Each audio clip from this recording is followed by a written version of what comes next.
Hello everyone, I'm Kim and welcome to my sewing room. I hope you're all really well and are getting into the Christmas spirit.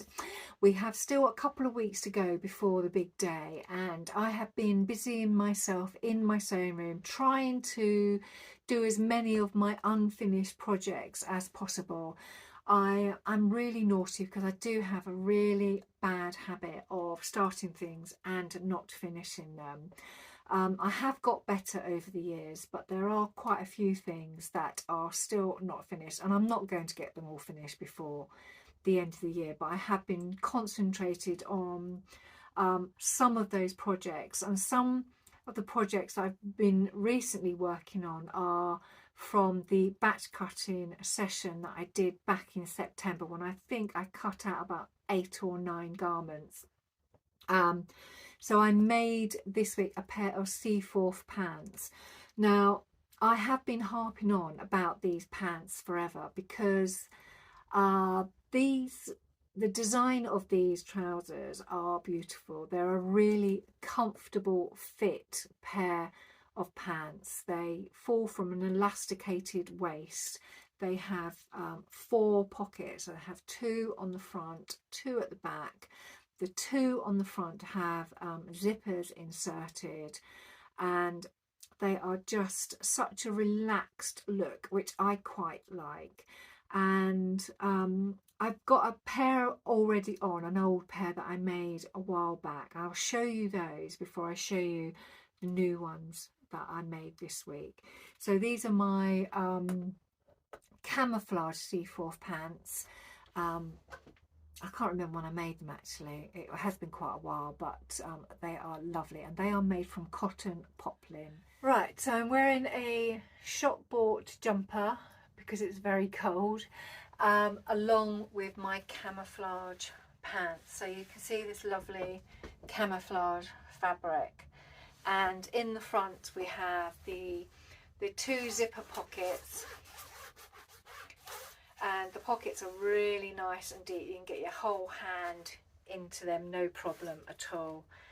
And on the back you have 2 additional pockets. And the nice thing about these, the back has back darts in them, so it does take some of that bulk out of the back.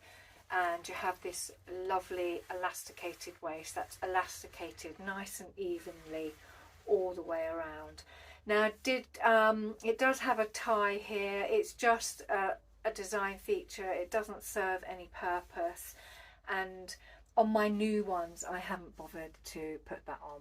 So the Seaforth pants come from a company called Hey June Handmade, and there are 2 versions. So I've always made the wide leg version, but there's an additional version where you can have an elasticated ankle, and that's not my style, so I wouldn't opt for that at all. I would always go for the wide leg version, and I do find them really comfortable. The sizing is quite inclusive. It goes from 0 to 24, which is a waist of 25 to 44 and a hip of 35 to 54. I would say that when I buy fabric for these, I only buy 2.5 meters, and for my size I fall within the size 18 range, and it suggests that I buy 3.5 meters. So I would say that if you do have these, if you do have this pattern, just lay out the pattern pieces to make sure that you do need the full amount of fabric that they recommend for your size, because otherwise you could have quite a bit of fabric left over. So those are that's the pattern. So the pants themselves, so here we are, this is what I've made them in. So this is this it's a lightweight poplin that I bought from Fabworks, and it's 100% cotton, and it weighs 135 grams per square metre, so it's a nice weight cotton. And when I first cut the fabric out, I did think I would wait until summer to make them up because it is quite a lightweight fabric, but I have worn them since I've made them, and they are really comfortable. So it hasn't bothered me as much as I thought it would. So you can see the beautiful zips on the front. Love the detail of these pockets, really, really nice.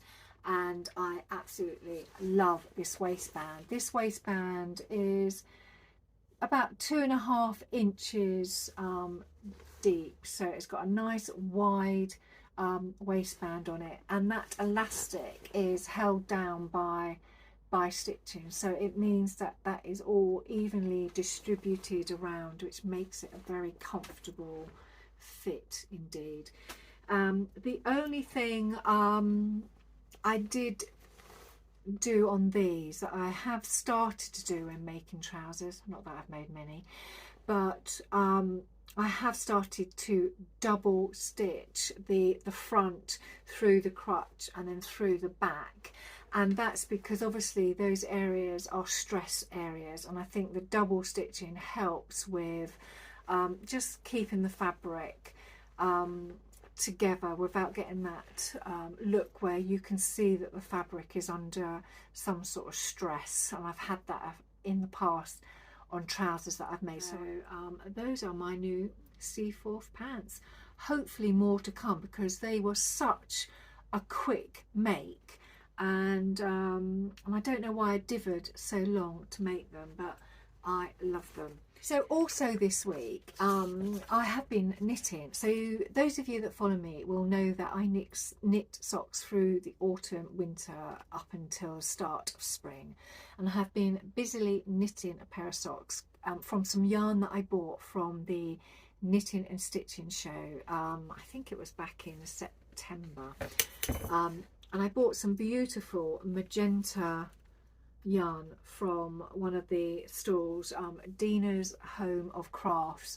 So this is the yarn. It's this beautiful rich magenta colour, and I decided, because it was a plain yarn, I really wanted to knit something that had a pattern in it, so that I could show the pattern off and it wouldn't get lost in, you know, if the yarn was sort of all speckly and different colours. So this has shown off this pattern really nicely, and this pattern is called the Lucky Leaf Sock, and it's by Emma Dew, and she is her patterns are found on Ravelry. So I bought this pattern absolutely ages ago, and I have made, this is probably my third pair of the Lucky Leaf socks, and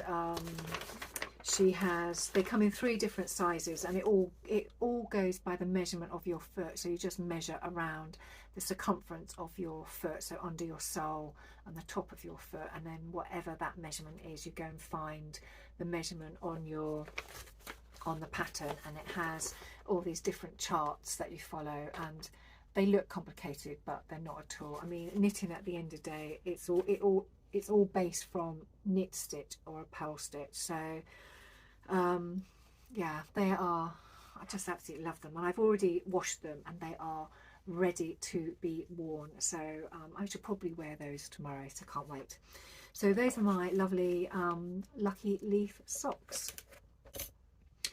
So what else have I been up to this week? Well, I haven't purchased anything because I'm trying really hard to concentrate on getting unfinished projects finished, but I did I did purchase something. Yes, my husband has been busy painting our downstairs bathroom, and it was grey before, and now he has painted it quite a vibrant teal colour.